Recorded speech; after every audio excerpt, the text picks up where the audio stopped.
Hello, welcome back to the Stay Fitness channel. If you're new to this channel, my name is Daniela. I'm a fitness, nutrition and life coach specialized in obesity and diabetes management, and if you're already subscribed to the channel, thank you so much for coming back. So today I'm giving you a good one, guys. It's a protein sparing, super low calorie chocolate orange pudding. Super easy to make, super quick. You can batch cook it, you can make multiple of this recipe.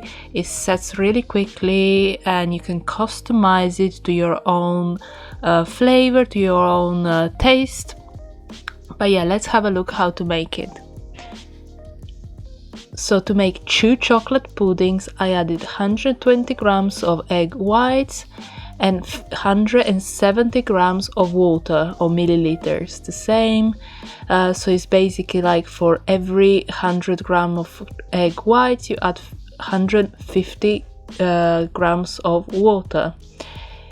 You're going to cook it at medium to high heat until you see that the egg whites have cooked, it's frothed and thickened just a little bit. Doesn't need to get super thick or anything like that.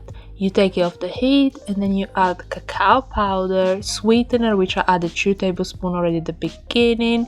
So you start off nice and slow, you add the ingredients gradually and then you taste in between to see if you want more chocolate, more cacao, more sweetener.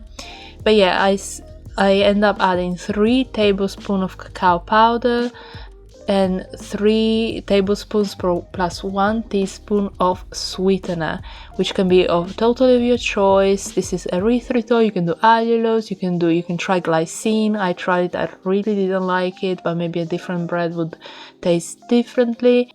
And then I added some orange extract. Be careful, guys, with the orange extract because a lot of them are vegetable oil based.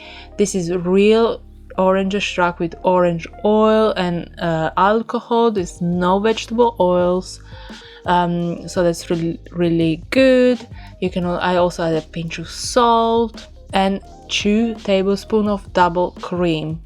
So with the double cream you can also add coconut cream, a bit of coconut milk, but I think it needs something to kind of make it slightly more creamy. And then to the side I also bloomed half a tablespoon of beef gelatin with 1 tablespoon of water. You leave it there for a little bit just to firm up. When it's all like it's become a gelatin, gelatin, you add it to the mixture, and then if you want it extra silky, you could blend it up in a blender or with a immersion blender. I thought it was pretty smooth already since I've been whisking it with a whisk the whole time.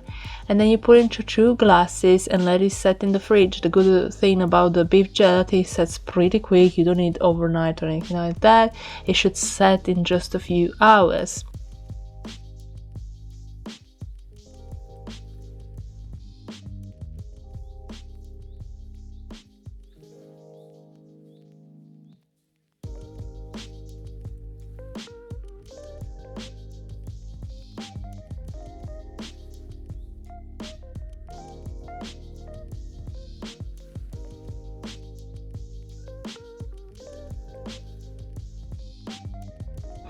And here it is, the consistency is like very moussey, melts in your mouth, but yet it has that pudding consistency, which I love. We used to have so much of it when we were kids. And but yeah, I really recommend you try this one. You can, as I say, you can customize it as you want. Like, just be careful with the calories, of course, the more or less you add. And yeah, that's all I have to show you for today. Thank you so much for watching, and don't forget to subscribe to the channel, and I'll see you next time.